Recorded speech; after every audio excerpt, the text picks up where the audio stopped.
Pandemi COVID-19 ini tidak hanya berdampak pada aspek kesehatan dan gaya hidup kita untuk menghindari coronavirus, tetapi pandemi juga membuat perekonomian saat ini mengalami uncertainty condition yang ujungnya berdampak pada keuangan kita secara mikro. Lalu, kenapa sih kita harus mengontrol keuangan kita di kala pandemi ini? Untuk menghindari kesulitan keuangan yang mungkin terjadi, kita harus bisa mengatur keuangan kita sedemikian rupa agar kita tidak salah ambil langkah yang pada akhirnya memperburuk kondisi keuangan kita. Berikut ini ada beberapa tips yang dapat kita terapkan untuk menanggulangi dampak COVID-19 terhadap keuangan kita.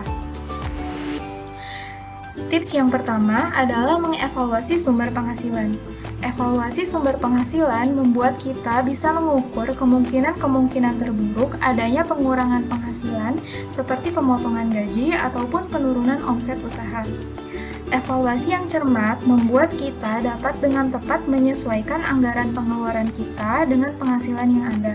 Membuka sumber penghasilan baru sebagai solusi alternatif dari penurunan sumber penghasilan utama kita juga dapat menjadi solusi yang bagus.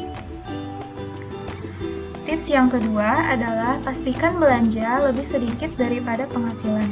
Setelah mengevaluasi besaran penghasilan, kita dapat mengalokasikan dan membuat anggaran pengeluaran kita. Memangkas pengeluaran-pengeluaran yang tidak perlu biasanya kita belanjakan saat kondisi normal, mungkin perlu kita pertimbangkan. Buatlah skala prioritas pengeluaran kita, atur pengeluaran yang paling mendesak dan bersifat pokok, dan kurangi atau bahkan hapus pengeluaran yang sifatnya keinginan bukan kebutuhan, agar kita tidak boros dan malah berhutang untuk menutupi keuangan kita yang defisit. Untuk menghemat pengeluaran, kita bisa berburu diskon produk kebutuhan yang biasanya ditawarkan e-commerce seperti saat flash sale atau event diskon bulanan. Atau kita juga bisa belanja produk promo atau produk dengan cashback. Tips yang ketiga adalah bangun rencana keuangan berjangka. Luangkan waktu untuk merencanakan bagaimana kita bisa berhemat, menabung, atau bahkan menambah jumlah tabungan untuk waktu yang panjang. Dengan langkah sederhana ini, kita harus memastikan uang yang dihemat dapat menunjang keinginan-keinginan di masa depan. Dengan membuat perencanaan berjangka, kita bisa lebih bijak mengalokasikan sisa-sisa pengeluaran yang ada ke dalam tabungan ataupun investasi. Investasi atau menyimpan uang dalam bentuk emas batangan dapat menjadi solusi yang bijak untuk menyelamatkan keuangan kita di masa depan. Karena sifat emas yang harganya tidak akan termakan inflasi, sedangkan uang nilainya akan terus menurun tergerus inflasi. Tips yang keempat adalah siapkan dana darurat.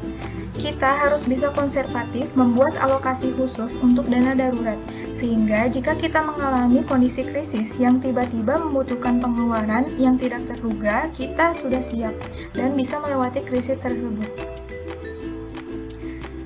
Tips yang kelima adalah jangan lewatkan catatan keuangan. Tips yang terakhir ini tak kalah penting dari tips sebelumnya.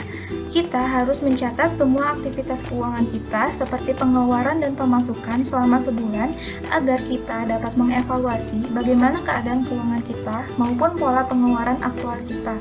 Catatan keuangan ini dapat menjadi informasi yang sangat penting agar kita bisa menilai apakah perencanaan yang kita lakukan sudah berjalan dengan efektif dan efisien, apa yang kurang atau menyimpang dari rencana, dan bagaimana alternatif solusi kita untuk perencanaan selanjutnya. Hingga untuk waktu mendatang, kita sudah bisa mengatasi kekurangan-kekurangan kita di bulan sebelumnya.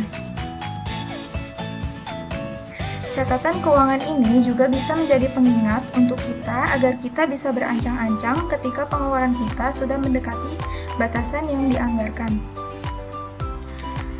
Jadi, bagaimana, sudah siap mengatur keuangan kalian?